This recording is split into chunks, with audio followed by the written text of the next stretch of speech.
Bienvenidas y bienvenidos a este espacio donde hablaremos íntimamente de aquellas cosas de las que no se hablan tanto. Sexualidad, amor, placer, negocios, maternidad, propósito, espiritualidad.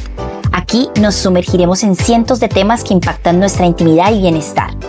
Este es un espacio seguro para pensar, cuestionarnos, aprender y evolucionar juntas. Yo soy Lizzy Matiz. Y yo, Vanessa Matiz. Y esto es Íntimamente.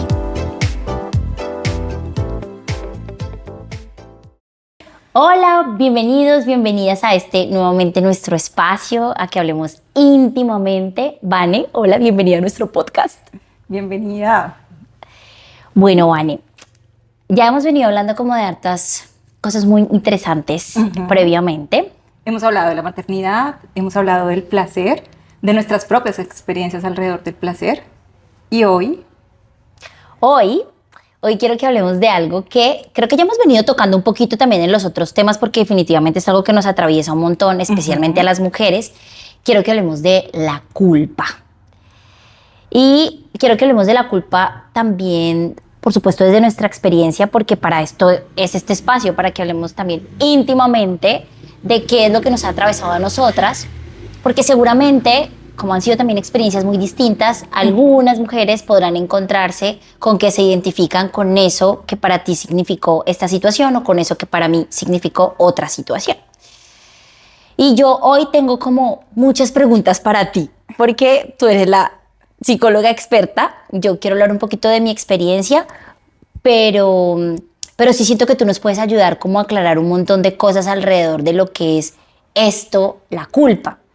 Entonces, no sé si empezamos por ahí, por qué es eso, qué es eso puntualmente, cómo se vive eso y cómo ha sido también tu experiencia con la culpa. Bueno, la culpa es algo que nos atraviesa a todas las mujeres, no solo alrededor de la sexualidad, sino de la vida en términos generales, porque la culpa vendría siendo esa emoción que sentimos, no podríamos llamar negativo o positivo a una experiencia, a una emoción, pero sí como esa emoción incómoda que aparece alrededor de pensar que estamos haciendo algo malo, que estamos haciendo daño a otras personas, que estamos yendo en contra de las normas y que eso que estamos haciendo no está bien. Y esa emoción, pues es lo que llamamos culpa. Generalmente viene acompañado de remordimiento y post-experiencia. Entonces hice algo, aparece la culpa, aparece esa emoción y es lo que llamamos en este momento culpa. Aunque haciendo ya un análisis un poco más profundo, podríamos hablar de esa sensación que también frente a todas esas normas y eso que aprendemos, evitamos para no sentir culpa. Y ahí hay otras emociones que aparecen en nosotras y que nos hacen actuar, a veces no de la manera que queremos, pero sí de la manera que otras personas esperan. O sea que la culpa en sí misma es algo que puede ser útil, ¿no? Como para la vida. A mucha gente le hace falta sentir un poquito de culpa. Si apareciera la culpa en algunas personas, no tendríamos unas emociones tan confusas con otros relacionamientos. Sí, la culpa no es negativa. De hecho, se dice que ninguna emoción es negativa. Cuando nosotros tenemos esta emoción de entender que le estamos haciendo daños a otras personas, pues lo que nos permite es reflexionar sobre lo que estamos haciendo y reajustar una conducta que tengamos. Y un poco también nos puede llevar como a la búsqueda de resarcir el daño si es que hemos ocasionado un daño, ¿no? Claro, al tener ese reconocimiento, lo generar y el deber ser, es decir, bueno, aquí la cagué, hagamos algo nuevo que nos permita mejorar esa experiencia. Bueno, y o sea, me parece muy interesante porque yo sí siento que la culpa la vimos de una manera muy distinta, bueno, entre seres humanos porque somos súper diversos, pero también hombres y mujeres. Y me parece que las mujeres habitamos mucho más la culpa que los hombres, o esa es la manera en la que yo, digamos, veo los relacionamientos. No lo percibes de una manera equivocada. Creo que la cultura nos ha enseñado a las mujeres a hacer unos roles y al hombre otros roles. Entonces, mientras, por ejemplo, en la sexualidad a un hombre se le enseña desde muy joven que debe ser un hombre coqueto, un hombre conquistador, que tener muchas mujeres va a ser algo súper positivo, a nosotras las mujeres nos dicen, cuídate, no te dejes tocar, cuida tu cuerpo, reserva tu cuerpo, evita los besos, evita que te toquen, evita sentir placer. Todo el tiempo la educación ahí ya fue diferente. La percepción frente a esa situación también va a ser diferente. Si tú sientes placer o una niña siente placer, va a sentir culpa. Mientras que si un hombre va a sentir placer, va a decir, mi hombre es súper macho, qué orgullo que este hombre sienta deseo sexual y pueda ser un conquistador. Sí hay muchas cosas que alrededor de la cultura se nos educa diferente a las mujeres y a los hombres, y definitivamente las mujeres atravesamos muchas más culpas. Tú dejas de comer desde muy pequeña para no cambiar tu cuerpo, para cambiar no tu verte cuerpo. gordita. Te enseñan que debes tener unos comportamientos específicos. Mientras el niño puede salir a correr con su pelota, la niña tiene que quedarse sentadita con sus vestidos. Y aunque estamos en un siglo que ha evolucionado y hay un feminismo mucho más marcado y hay mujeres que también tenemos una forma de habitar el mundo diferente, pues los roles siguen existiendo y se sigue tratando diferente a las mujeres y a los hombres. De hecho, yo tratando como de registrar cuál fue ese momento en el que sentí culpa, digamos como un remordimiento por primera vez, creo que sí está muy asociado a los comportamientos, tú lo acabas de decir, como de mejor siéntate bien porque eso puede ser provocativo para un hombre, y me parece muy problemático porque ese recuerdo yo lo tengo desde como muy chiquita, ¿sí? Seguramente, yo qué sé, 6, 7 años, siéntate bien, yo que siempre he sido como muy desparpajada, entonces no abras así las piernas, cierra las piernas porque tienes un vestido, como este recuerdo de, ay, es que Debes tener un comportamiento diferente. Exacto, como desde, pucha, me puse mal, me acomodé muy mal y aunque yo no entendía muy bien qué significaba, yo solamente sabía que estaba mal y que tenía que corregirlo. Ajá. Entonces, como también eso pues está muy relacionado a lo erótico y a lo sexual, o sea, si bien nos enseñan a sentir culpa de alguna manera como un poco para ejercer control sobre nosotras, eso definitivamente sí atraviesa todo lo que hacemos y, por supuesto, cómo nos relacionamos, por ejemplo, en pareja o cómo vamos a tener un encuentro sexual, por ejemplo. Es que ¿a quién beneficia la culpa? La culpa femenina. Pues bueno. No quiero responder siguiente pregunta.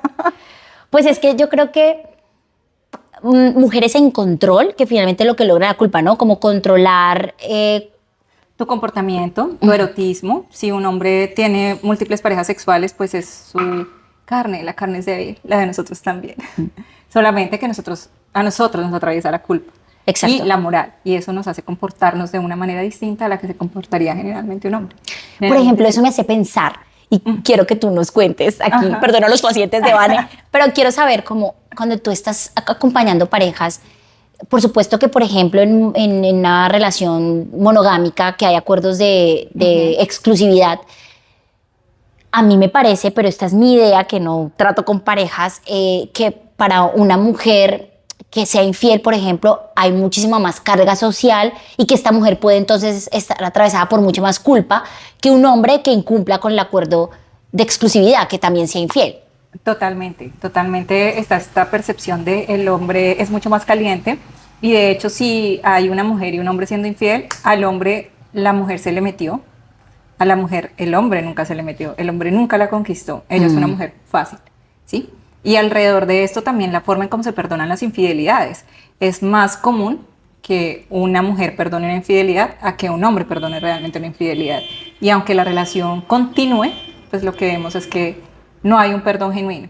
Hay una marca y una huella que queda ahí constantemente haciendo daño dentro de la relación. Como señalamiento, tú fuiste infiel. Yo quisiera hablar también un poquito de cómo se siente la culpa. Digamos, para mí es muy importante mi relación con las emociones y entender también cómo se atraviesan en mi cuerpo para atravesar, como para gestionarlas mejor. No todas las personas reconocen sus emociones. A veces decimos que no sentimos esa emoción porque ni siquiera sabemos qué es. Entonces no pasa solo con la culpa, sino con todas las emociones. Yo creo que yo sentía que yo era una persona que tenía como un buen relacionamiento con sus emociones y como que he hecho terapia durante muchos años, he revisado cómo siento en el cuerpo, cómo siento en la mente, como bueno, todo esto. Pero con la culpa particularmente, yo como me avisaron mucho de que la culpa venía con la maternidad, entonces yo, bueno, listo, estoy lista para revisar esto, y yo sentía que yo no sentía culpa, o sea, como que me costó mucho comprender para Lizzy que era la culpa, y por eso quería preguntarte, porque yo revisando creo que la culpa, digamos, yo la habito mucho más desde la ansiedad, como desde el miedo a cometer un error, desde el miedo a no ser suficiente, que al final es lo mismo que revisábamos hace poquito, y es cómo nos mantienen en control, ¿no? Entonces, yo quiero ser una buena mamá, yo quiero ser una trabajadora intachable, yo quiero ser una buena esposa, yo quiero ser, entonces alrededor de eso como que me pongo mucha presión. Te Y sobrecargas de expectativas. claro, No y la puedes emoción tener. que yo identifico de una, más que el remordimiento, como, o sea, yo sentía que la culpa era esto de, muy religioso, ¿no? Por mi culpa, por mi culpa, por mi gran culpa, y tengo que subir de rodillas, Monserrate, o sea, como una cosa así. Pero resulta que a mí lo que me pasa es, lo pude haber hecho mejor. Eh, como de pronto debía haber sido más calmada cuando pasó esto con la bebé. O sea, repiensas las situaciones Un y montón. buscas qué hubieras podido hacer mejor. En mi caso es como que se me queda ahí, ¿no? Como que sobrepienso y sobrepienso y sobrepienso. Y claro, yo trato de decirme como, "Ah, bueno, ya pasó", pero sí registro como una sensación de incomodidad que no tiene tanto que ver como con el arrepentimiento que yo creía que era la culpa, sino que yo lo experimento desde el sobrepensamiento de esto que hice o de esto que va a ocurrir. Me hago entender como, sí, la ansiedad me acompaña, amigos, o sea, nada que hacer ahí. A mí, yo lo expreso así, o sea, como que yo lo vivo así. Y quería preguntarte también de qué otras formas, digamos, alguien que esté un poquito aprendiendo a identificar sus emociones y esto, de qué más tiene que estar pendiente, como qué más tiene que estar ahí revisando para no quedarse en la culpa. Yo creo que una de las mejores maneras para poder entender la culpa es ponernos en una tercera persona. O sea, Ok. quiero decir, a veces yo siento esta emoción, pero cuando yo pienso en que la está habitando Lizzie, por ejemplo, la pienso de una forma diferente. Es decir, si yo ocurrió algo y estoy sintiéndome de una manera, me pregunto cómo se sentiría Vanessa en esa situación que yo estoy viviendo. Ajá, exacto. Ok. Porque muchas veces lo que sucede, y poniéndolo, por ejemplo, en una relación de pareja, yo me siento culpable porque tal vez no le hice la cena a mi pareja. ¿Sí? Ajá. Porque llegué cansada del trabajo y hoy me levanté a las 4 de la mañana, me acosté a las 8 de la noche y no le hice la comida a mi pareja y me siento culpable. Cuando yo lo pongo en la posición de Lizzie y digo, Lizzie se levantó a las 4 de la mañana y se acostó a las 8 de la noche, tu pareja manda huevo que quiera comer y que tú le tengas que preparar algo. O sea, Entonces quizá un puedo hacer poquito. un análisis de esa emoción que podría existir, porque finalmente muchas emociones o mucha culpa que nosotros podemos experimentar ni siquiera es algo que nosotros, que sea nuestro, es lo que nos atraviesa en la cultura, en las reglas, en lo que hemos visto, lo que consideramos y las expectativas. Pero en la mayoría de oportunidades, cuando tenemos la habilidad de hacer este ejercicio, encontramos una respuesta totalmente diferente. Eso me hace pensar es como que se nos invita mucho a la empatía con el otro, pero no a la autoempatía, ¿no? Sí, no, Entonces, cero. como esta historia de que le dirías a tu amiga Ajá. si se viera en un espejo y dijera, es horrible, soy feísima, estoy re mal, soy la peor. ¿Tú qué le dirías a tu amiga para hacer el ejercicio de sacar un poquito todo este sobrepensamiento alrededor de lo que estoy haciendo bien y estoy haciendo mal? Esa sería una manera muy fácil de identificar las emociones y Ok. de poder trabajar en nosotros. Como tú lo mencionabas, a nosotros nos enseñaron a ser empáticos con todas las personas, menos con nosotros. Y aunque nos miremos al espejo y nos digamos muchas cosas de empoderamiento, pues este ejercicio nos permite ser más conscientes. Ok. El buscar esa emoción, si estuviera en otra persona, ¿qué pasaría? Porque ahí encontramos que tal vez no estamos siendo exageradas, ahí encontramos que tal vez esta sensación y emoción aparece alrededor del otro, porque muchas veces no es solo que yo me sienta culpable, yo no me siento culpable por ser una mala mamá, pero tal vez la persona que tengo al lado me está diciendo, pero no lo estás haciendo bien. Y esa reflexión de esa otra persona me hace cuestionar y ahí aparece la culpa. Muchas culpas Ok. no son genuinas nuestras, sino No las imponen. sí, claro, está impuesta o está impulsada por esas conversaciones externas que podemos encontrar. Ok, claro que además sabemos que habitamos en una sociedad donde las mujeres deberían cumplir un rol, que ya lo hemos venido hablando. Y que cada vez está más polarizado. Nosotros antes encontrábamos, claro, unos roles muy establecidos, encontramos una época en la que las mujeres hemos podido ser un poco más libres y de pronto estamos las mujeres que somos más ruidosas que otras, pero alrededor de esto hemos vuelto a encontrar una ola de mujeres o de unos nuevos roles sociales demasiado establecidos que nos van a generar más culpas a estas nuevas generaciones del por qué no estoy con un vestido, por qué no cumplo con ciertos estereotipos, y eso nos hace cuestionarnos y sentirnos mal. Y yo pensaría que a las mujeres que nos da más ansiedad y que de pronto repensamos más las cosas, pues es precisamente porque no estamos cumpliendo con esos roles tan establecidos. ¿Sí? Claro. Que hacemos ruido, que estamos teniendo un comportamiento que va en contravía a lo que esperan los demás, pero que finalmente nos acompaña a nosotros porque decidimos ser. Uy, eso me hace pensar en un montón de cosas, incluso... Ahora me cuestiono. No, incluso como pues algo muy íntimo es que a mí me ha costado hacer las paces con la rabia. Ok. Me ha costado hacer las paces con la rabia porque, digamos que yo aprendí que yo hablaba demasiado duro, entonces mejor hablar un poquito más pasito, que si era como demasiado crítica o hablaba demasiado fuerte, entonces de pronto iba como a ser muy disruptiva y no iba a ser querida ni aceptada. Y bueno, he hecho todo un trabajo con eso y ha sido muy lindo como, por ejemplo, en mi relación de pareja, ya yo puedo de manera muy contundente mostrar el enojo sin sobrepasar límites, ¿no? Porque entonces yo era, o estaba muy, no digo, no pongo el límite, no pongo el límite, no pongo el límite, y cuando ya no puedo más, pues entonces estallo y hay una bomba. Y como he hecho las paces con la rabia, he podido estar molesta, hablar fuerte, subir mi tono de voz, poner un límite, poner mi postura, y eso al principio fue muy confrontador para mi pareja. Ok, porque no tenías una emoción desbordada. Sí, entonces era como, pero es como que tampoco sabía cómo ubicarse en ese lugar, de como es que está, como que tiene rabia, pero como que no grita, entonces no puedo decirle mucho, pero como por qué se molesta tanto, pero como muy, muy confuso. Y yo creo que las primeras veces que él me expresaba, pero no te molestes, yo me sentía un poco culpable por, de pronto hablé demasiado duro, de pronto debía haberlo dicho más lindo. Okay. Y es como, no, si tú estás molesto y estás molesta, pues puedes expresarlo. El enojo es una emoción válida y de hecho el enojo también es una emoción que te protege. Que nos permite poner límites, que nos permite tener cuidado con nosotros, que nos permite tener cuidado con los demás. Volvemos al tema de las emociones. Nosotros no hablamos mucho de las emociones, no las conocemos y creemos que el enojo es la emoción desbordada. Entonces evitamos conversar, evitemos hasta que nos vamos al límite y decimos, es que me enojo con facilidad o esta emoción que tengo es así, cuando el enojo siempre ha estado presente. Claro, y digamos que la invitación también es ahí, mujeres, habiten el enojo es absolutamente válido, el enojo te protege de situaciones de violencia, el enojo puede hacer que tú te des cuenta que hay algo que no va contigo, que hay algo que es contrario a lo que tú consideras seguro para ti. Enójate, moléstate, muestra ese enojo.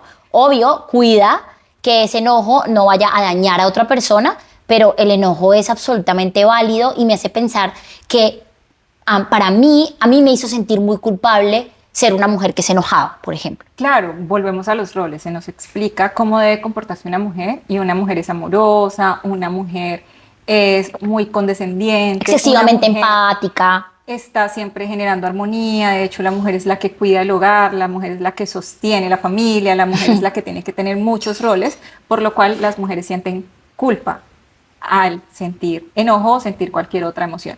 Las únicas emociones que están para nosotros es ser sensibles, llorar mucho y emocionarnos de felicidad por diferentes situaciones. Y de hecho, pensando también en la pareja, es como si yo recibo de parte de mi pareja algo que no me gustó, una infidelidad, no sé, algo incluso en el encuentro erótico, lo que se va a esperar es que llore, ¿no? Como que le duele tanto que llora. Y pues no, uno se puede imputar, ¿sí? Es como, pues no. La emoción no tiene que ser tristeza, puede ser rabia, claro. Y pienso mucho eso en las relaciones de pareja, Vane, porque claro, cuando una mujer está mamada, por ejemplo, de una pareja violenta o infiel, o simplemente está cansada y no quiere estar más en ese espacio, se espera que en la ruptura la mujer se quede llorando, haciendo duelo, como un tema ahí de que está muy mal visto si esta mujer está enojada, o simplemente decide salir de fiesta, o simplemente decide tener otra pareja, como alrededor de eso que hacemos que no es lo esperado para la sociedad. También nos puede caer muchísima culpa por lo que tú estabas diciendo. Si todo el mundo me dice como, oye, la estás embarrando, oye, deberías comportarte de esta manera o la otra, pues nos podemos comer el cuento y empezar a sentir culpa simplemente por existir.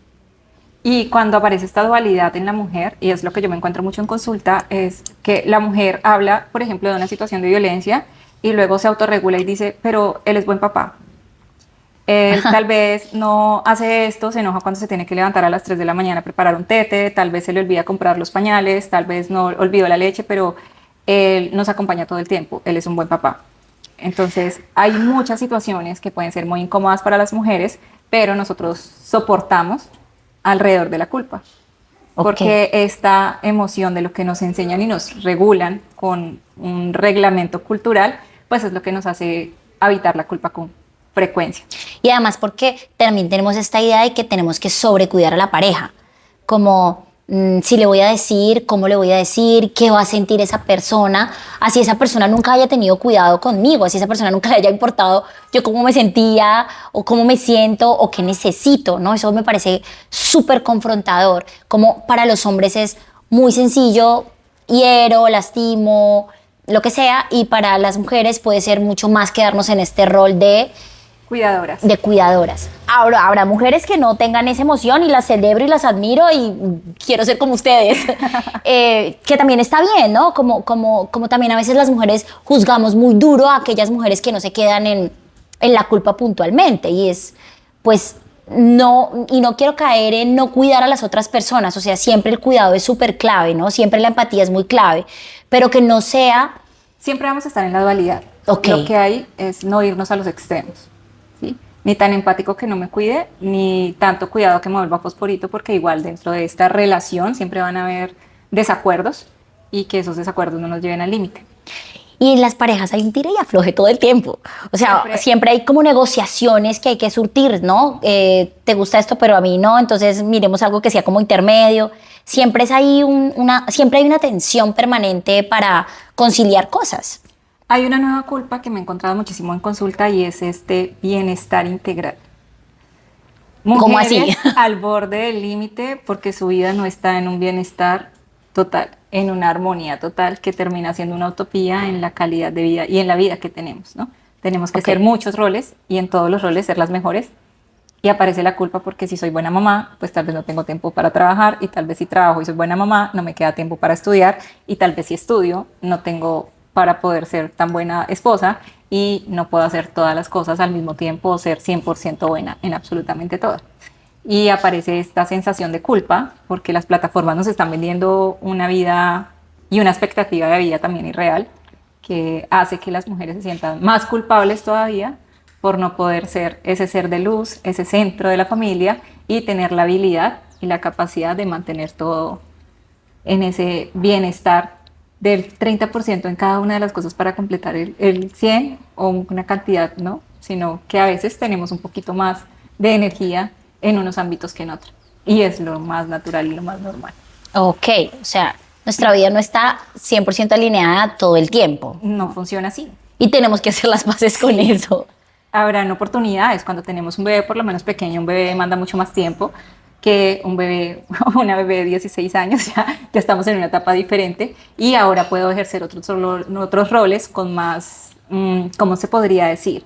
Con más energía, más entrega y eso no me quita ser una buena mamá, pero mi hija no me está demandando la misma cantidad de tiempo. Y creo que también me permite hacer las paces con otras situaciones y estar habitando la maternidad desde otro lugar. Vane, y la culpa, claro, ya dijimos que nos atraviesa en la vida, ¿no? Pero digamos en la sexualidad también siento que puede ir mucho hacia lo complejo que puede ser sentir deseo cuando, por ejemplo, tu pareja man no siente tanto deseo, porque me lo he encontrado en conversaciones con algunas personas, tipo, es que yo quiero tener un encuentro sexual con él, pero él no, y cuando yo les digo como, bueno, está bien, es que tú también tienes derecho al placer, es que el placer es un derecho humano, amiga. Es como, ¿cómo así? Ni siquiera me lo había planteado, ni siquiera me había planteado la posibilidad de que yo estoy muy bien por sentir placer y que no debería sentirme culpable por eso. Bueno, lo primero es que en la sexualidad no solo sentimos culpa por sentir placer, sino desde cuando hablamos de la vergüenza también es cierta culpa por nuestra desnudez, por la desnudez del otro. En el caso de las relaciones, creo que nosotras somos más cuidadosas, ¿sí?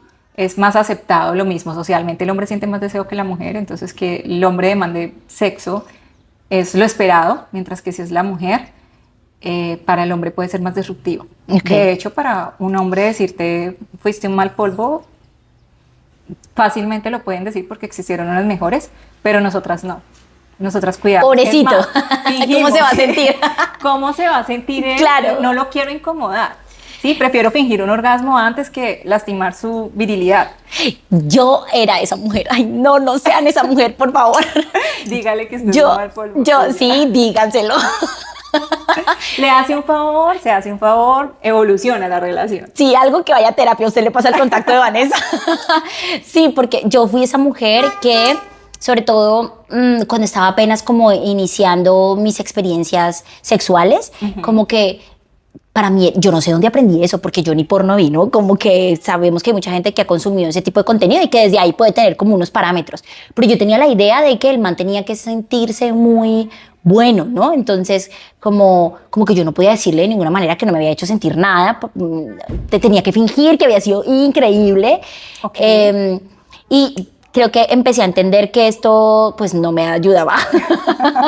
Nos hacía un poco de daño la relación. Con los años, con las amigas, permitiéndome hablar de sexualidad con otras personas, con el feminismo, que es como yo también tengo derecho a sentir placer. Y pues tengo que decirle a este amigo que no lo está haciendo correctamente y que no está siendo placentero. Pero yo veo que eso es raro, como que las mujeres solemos fingir orgasmos. No nos han enseñado de sexualidad, ¿sí? Y amo las plataformas y creo que es una manera en la que nos hemos ilustrado un montón, ¿no? Al menos podemos cuestionarnos sobre ciertas situaciones de la vida, pero también al no existir siempre una información científica y veraz, también encontramos unas expectativas o nos venden unas expectativas irreales del sexo. Entonces llegamos a un punto en el que no se habla de sexo a querer muchas cosas que tampoco son reales, ¿sí? Pero alrededor de esto lo que sucede es que la mujer no aprendió a hablar de sexo. ¿Cómo siento a mi pareja hablarle? Nunca he sentido un orgasmo y quiero sentirlo. Ahora imagínate el panorama de llevamos 5 años con mi pareja, nunca he sentido placer con él y cómo le digo que todas las veces que estaba gimiendo y gritando no estaba sintiendo absolutamente nada. ¿Cómo le dicen? O sea, dejé aquí el tipo porque yo estoy segura que hay muchas mujeres que van a decir, pucha, eso me pasa a mí y yo ya no quiero esto. Hay que conversarlo. Obviamente no puedes sentarte a decirle, amor, te tengo la conversación y estos 5 años los he fingido. Pero sí, tal vez no me estoy sintiendo cómoda con mi sexualidad, tal vez me gustaría explorar nuevas cosas en mi sexualidad y buscamos herramientas, ¿sí? Pero no es culpa de la mujer que esto pase, porque también cuando uno se comparte en la sexualidad con una pareja, generalmente la pareja también tiene la habilidad de percibir tú cómo te estás sintiendo, ¿sí? Cuando la mujer dice, no quiero sexo, pero igual hagámoslo, o hay incomodidad y la mujer accede, el cuerpo también está hablando. Y en la mayoría de casos, el hombre se está dando cuenta que la mujer no desea tener sexo. Totalmente. Así que cuando tiene esta interacción con la mujer, también sabe que no hay ese placer intenso que debería existir dentro de una relación. Y ahí pienso que definitivamente es que la culpa nos atraviesa de todas las formas. O sea, culpa si siento deseo. Pero culpa si dejo de sentir deseo, también culpa porque algo está malo en mí, que no estoy sintiendo deseo para dar placer a la otra persona o para darme placer a mí. Culpa si soy como una mujer con ganas de explorar y hacer y tener varias parejas o con la misma pareja explorar un montón de cosas. Pero culpa también si soy un poco más bien reservada y no quiero explorar tanto culpa porque no le estoy dando placer al otro. O sea, culpa por todo lado y creo que eso de alguna manera restringe el placer. Lo restringe de todas las maneras. Tengo una experiencia y es cuando me casé por primera vez. Para los que no saben... Nos hemos casado varias veces y nos queremos casar unas veces más. Vanessa se casó muy chiquita. De 18 años, sí. Muy joven. Sí. A mí me gustaban los colores llamativos. Al que está aquí por el chisme, le tengo el chisme. Vanessa se casó a los 18. Me gustaban mucho los colores vivos y mi mamá tenía un almacén de ropa interior y teníamos alrededor la tienda y pues a mí me gustaban los colores vivos. Y en ese entonces había un fucsia llamativo y un azul que era así escandaloso y estaban los colores fluorescentes de moda. Y yo llegué muy emocionada con un conjunto gatuela, fucsia, divino. Y cuando me quité la ropa, mi pareja me dijo, eso no es de una mujer decente. Y yo quedé como, Pero también mató mal. Pero a hoy todavía existe. ¿La persona? No.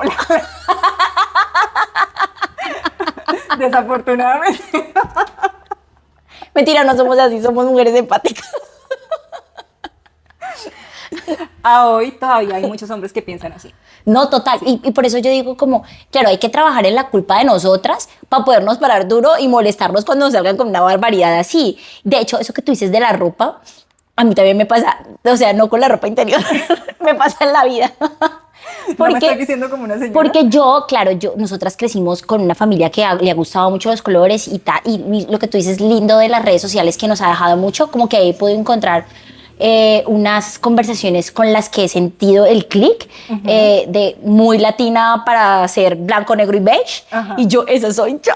Pero por mucho tiempo, sobre todo en la adolescencia, como que a mí me gustaban prendas muy coloridas, candongas grandes y siempre yo aprendí a decir, es que yo soy boleta, pero yo me controlo. Porque claro, mis amigas no se vestían así y eso era pues nada que ver. ¿Sentiste culpa? Sentí culpa porque me gustaba esa ropa, como que me gustaba el animal print. Lo habitábamos de diferentes maneras, pero estaba presente. Y yo aprendí que eso no se veía bien. O sea, como que una mujer que es así, que tenía que ser más calmadita. Y que tu ropa tenía que representar lo que es una mujer. Total. Mira que nos están controlando desde la ropa.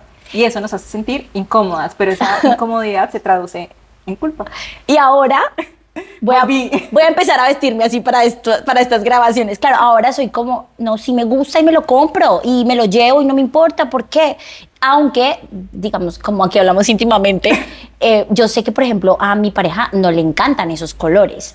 Y pues yo a veces, de cuando en vez, sí puedo lucir cosas para que yo sé que a él le gustan.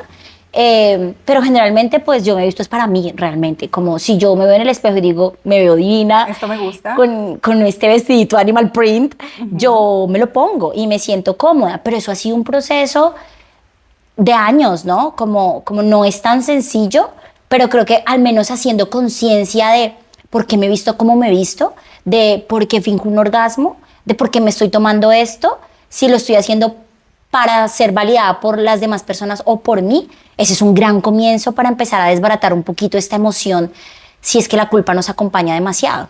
Y volvemos, la experiencia de decir, bueno, si me estoy tomando el vino mientras hago el podcast, esto está mal, tal vez esté mal, pero si digo, lo está haciendo... Si Lizzy lo estuviera haciendo... ¿Está bien? Ah, bueno, entonces tal vez la culpa no debería acompañarme. Siempre esta postura en el otro nos permite muchísimo resignificar esa sensación que aparece alrededor de la culpa. ¿Cuándo fue la última vez que hiciste algo por otra persona, pensando en otra persona o en otras personas y no en ti? Creo que todo el tiempo trabajo en eso. O sea, todos los días. Esta mañana, de hecho.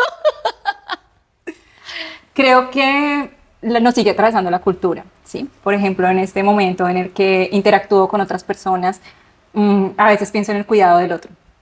Y mi mantra, pero eso no está mal, Vane. Y mi mantra. Pensar en cuidar al otro no está mal. No quiero ser ruidosa. Creo que hubo un momento de mi vida en el que decía, ¿cómo lo digo para que no suene mal? Tengo que reajustar lo que voy a decir. Repensaba muchísimo la conversación que iba a tener con el otro. En este momento digo, soy una mujer ruidosa e incómoda y aún así quiero seguir siendo esta mujer. El que quiera acompañarme en este camino es mucho... O sea, es más que perfecto. Es que yo creo que ahí hay que pensar que estoy cuidando. Porque si tú lo que estás cuidando es una masculinidad... No. Cuando voy a pensar en el cuidado del otro. Si tú lo que estás cuidando es una masculinidad frágil, no cuides, amiga. Y que el tipo se haga cargo. Pero si tú lo que estás cuidando es un trauma que el tipo tiene... Pues por favor, pues por favor, cuídalo un poquito, ¿sí? Como no quiero que sea esta idea de diga lo que sea la maldita sea, no, claro, hay que cuidar al otro, pero revisa qué estás cuidando, porque si tú lo que estás haciendo es maternarlo, como para que el niño no se sienta mal, pues adelante con lo que tienes que decir. Creo que nosotros trabajamos todo el tiempo en resignificar lo que somos y también evolucionamos y vamos siendo otras personas y nos vamos identificando, ratificando en conceptos, como tú lo mencionabas frente a la ropa. En algún momento cambiaste y volviste a tus raíces. Y creo que en este momento he vuelto mucho a mis raíces y me he permitido ser nuevamente yo y tal vez entiendo, tal vez no, lo comprendo y sé que somos unas mujeres que hacemos ruido, que incomodamos al hablar de sexo, que incomodamos al tener algunos conceptos. Hace un par de días hablaba con un amigo que decía, este concepto de si yo fuera una mujer sería reperra, Y Ok, o uno sea que dice- los manes se preguntan eso. Los Dicen, manes dicen, ¿no? Si ellos fueran Ah. hombres, si ellos fueran mujeres, serían Ok. reperras. Pero a nosotros nos exigen un comportamiento diferente. ok, Y de una vez la pregunta fue, ¿y si fuera tu mamá? ¿Y si fuera tu hermana? ¿Y si fuera tu hija? Y eso hace ruido, ujú, ¿sí? Entonces, antes cuidaba el hacer un comentario como ese, aunque fuera mi pensamiento inmediato.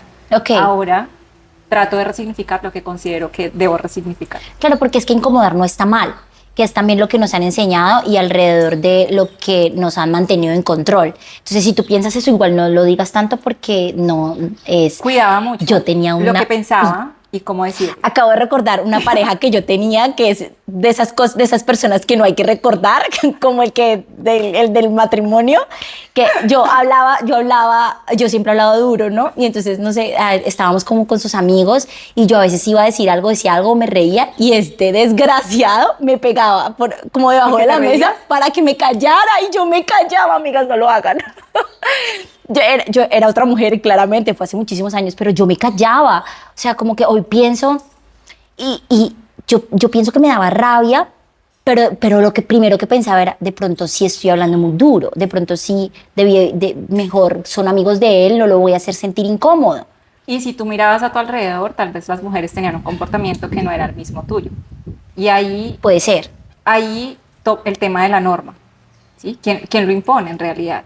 Porque a todas nos enseñaron que calladitas nos vemos más bonitas, que tal vez si nos reímos mucho es exagerado. Y empezamos a modularnos para ajustarnos a ese rol que se nos ha establecido como mujeres. Yo también quiero decir algo ahí, es que ya les he contado la mujer que era, ¿no? Y pues que hoy he trabajado como en la culpa, en las emociones y demás. Y ese proceso como de cuidarme y de atender más lo que a mí me gusta y como a mí me gusta, también puede ser muy solitario. O sea, no podemos romantizarlo porque eso implica fracturar relaciones, fracturar vínculos en donde tú cabías en esa cajita pequeñita de esa ¿Por qué amistad no o de ese hacías? relacionamiento, como una cajita, tú no cabías ahí, pero tú te metiste y te hiciste parte de esa cajita y cuando tú ya quieres eres. romper eso porque ahí no cabes, porque esa no eres tú, pues esos vínculos se van a romper y eso es muy fuerte. O sea, yo debo Es decir doloroso.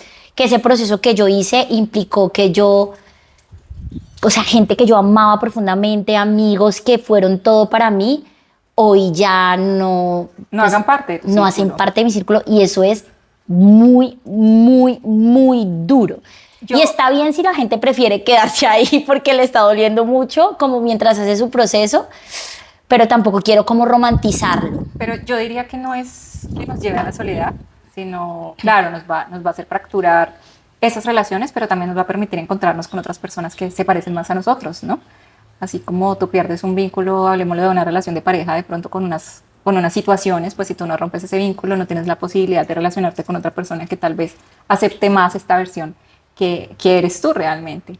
Y pienso que la transición es difícil, además también difícil aceptarme como soy, tal vez entender que, por ejemplo, en mi caso particular, yo soy sexóloga, hablo de sexo, hago ruido en todos los espacios donde estoy y tuve algunos relacionamientos donde, de hecho, suena chiste, pero donde me llevaron a evangelizar a la iglesia cristiana, no sé si te acuerdas, donde alguien llegó con la gran noticia de decir que me había conseguido un trabajo en un lugar decente y me consiguió trabajo en la gobernación, ¿sí? Y yo le explicaba que yo no hacía esto porque fuera lo único porque no tuviera más opciones en mi vida, sino porque amaba lo que hacía. Y esto me enseñó también a entender cuál era mi lugar dentro de la sociedad. Pero también me ha llevado a unos vínculos interesantes, a otros lugares que me han dado unas oportunidades que valoro en este momento y también a unos vínculos cercanos y a una intimidad diferente con otras personas que aceptan esta versión ruidosa de mí. Muy lindo lo que acabas de Muy decir. romántico. No, yo creo que sí es muy lindo porque a veces nos quedamos en esa cajita que yo les he mencionado, como en ese donde no quepo pensando que nadie más me va a querer, que yo ya logré que esta persona, yo me acomodé y me quiere y sostengo este vínculo. Sí te van a querer. Cuando tú salgas de ahí, sí te van a querer. Sí vas a encontrar una pareja que te quiera tal y como eres. Sí vas a encontrar unas amigas, unos amigos que te quieran tal y como eres. Claro, vas a tener que trabajar en eso y construir nuevos vínculos. La transición sí es profundamente dolorosa. Nosotras te queremos tal y como eres. En terapia de pareja, en terapia individual, en terapia en reconocernos y reajustarnos a resignificar lo que somos, es profundamente doloroso. Las personas a veces creen que llegan a una sesión y salieron muy felices, y la realidad es que sales con muchos más cuestionamientos en muchas oportunidades y sales diciendo, ¿qué es esto que estoy sintiendo? Pero esa fracturación es la que nos va a permitir volver a construir. Y de hecho también pensaba, que creo que también ha sido mi experiencia, yo llevo con mi pareja más de 10 años, digamos que... Versiones totalmente diferentes. Total, o sea, él me ama hoy siendo la mujer que ya no está en la cajita, aunque inició conmigo estando en la cajita. Igual él, hemos venido transformándonos, o sea, a veces nos queremos quedar ahí por miedo, pero si es la persona correcta, pues te va a seguir amando aunque ya no quepas ahí, o vas a encontrar una persona que sí te ame tal cual como eres. Porque igual, cuando nosotros queremos cambios dentro de las relaciones, tenemos que incomodar. Si no incomodamos, nunca vas a saber. Si tú no sabes que no me generas un orgasmo, pues no vas a tener la posibilidad de buscar otro método, de que busquemos entre los dos un método diferente que nos pueda generar esa sensación que estoy buscando o que ya conocía. ¿Sí? Lo mismo pasa en las relaciones. Si tú no exploras el quién eres, pues tal vez al principio pudiste incomodar a tu pareja, pero tu pareja tomó la vocería, aprendió, también se transformó y se crearon dos nuevas versiones que hicieron que hoy pueda prosperar la relación. O sea, que seamos dos personas diferentes no es igual a que no podamos construir. Y si yo evoluciono, no es que mi pareja no pueda evolucionar, mi pareja podría evolucionar conmigo. ¿Que se va a incomodar? Sí. ¿Que nos vamos a incomodar por un momento? También. Pero no significa que si esa persona es muy diferente a mí, no, entre los dos no podamos renacer como personas individuales y como relación. Y eso me hace pensar también que mujeres con menos culpa sienten más orgasmos. Claro. Porque yo me imagino que hay mucha gente que llega a ti como vengo porque no tengo deseo o porque no siento un orgasmo, porque no tengo placer en el encuentro, pero resulta que si tú revisas, puede ser que haya mucho de lo que hemos venido conversando en esa relación, en ese vínculo o en esos encuentros. Entonces, sí que es cierto que cuando trabajamos en nosotras, que cuando somos mujeres más libres, más autónomas, más fuertes, digamos empoderadas, aunque esta palabra ya está bastante machacada, pero empoderar en el sentido de soy la mujer que quiero ser, claramente voy a tener otra experiencia con mi cuerpo y voy a sentir muchísimo más placer en los encuentros que tenga eróticos. Claro, nosotros no llamamos, vamos a trabajar la culpa, pero sí trabajamos la autoestima, esta autopercepción, la seducción, un mejor relacionamiento en la pareja para que nos podamos sentir mejor. Entonces la invitación sería, mujeres, trabajen en su culpa para que sientan más orgasmos. Totalmente. Y que trabajar en la culpa a veces nos puede hacer sentir profundamente solos porque podemos hacer ruido cuando decimos esto no me hace sentir culpable, me puedo reír como quiera, tal vez el color rojo escandaloso me queda súper bonito y eso va a hacer ruido. Nos puede alejar de personas, pero no quiere decir que vayamos a estar todo el tiempo en ese punto porque sí podemos evolucionar y nos podemos encontrar con otras personas igual o mejores que nosotros. Siempre al final del proceso se encontrará el lindo resultado, siendo quienes somos con las personas correctas rodeándonos. Las personas adecuadas. Que creo que un poco también ha sido nuestro proceso, ¿no? Creo que hoy estamos en un punto en el que tenemos que seguir trabajando en eso, pero hemos venido trabajando nuestros vínculos y nuestras formas de ser y habitar el mundo de una manera en la que nos hemos permitido rodear de personas que nos aman tal cual y como somos. Y es un trabajo diario, porque la sociedad está todo el tiempo diciéndote qué tienes que hacer y cómo hacer. Por eso cuando me preguntaba sobre cuándo trabajo sobre la culpa, todo el tiempo, porque igual me atraviesa la cultura, venimos de muchas generaciones con demasiadas culpas, todo el tiempo estamos consumiendo plataformas y nos cuestionamos, así como nos cuestionamos hoy si hablan del orgasmo y decimos, ¿será que yo he sentido eso o no? Pues lo mismo pasa cuando aparecen otras nuevas ideas, y cuando aparecen esas nuevas ideas, pues tal vez me doy cuenta que no encajo y estoy ahí constantemente piloteando sobre quiero ser esta mujer y me reafirmo que quiero esta versión de mí. Entonces, nuevamente muchas gracias por acompañarnos. Siempre es un placer acá hablar con Vane de chismecito, de todo un poco, pero también de lo importante y lo técnico, un poco también desde la sexualidad, porque aquí esperamos que todas tengan más placer y más orgasmos. Gracias por acompañarnos en Íntimamente. Si este episodio te hizo pensar, sentir o cuestionar algo, compártelo con otras mujeres que también necesiten escucharlo. Suscríbete para seguir explorando juntas todo eso que nunca nos enseñaron sobre el cuerpo, el placer y la vida. Puedes encontrarnos en Instagram como @intimamente.col y en nuestras redes sociales personales @VanesaMatiz y @LizzyMatiz. Nos escuchamos en el próximo episodio.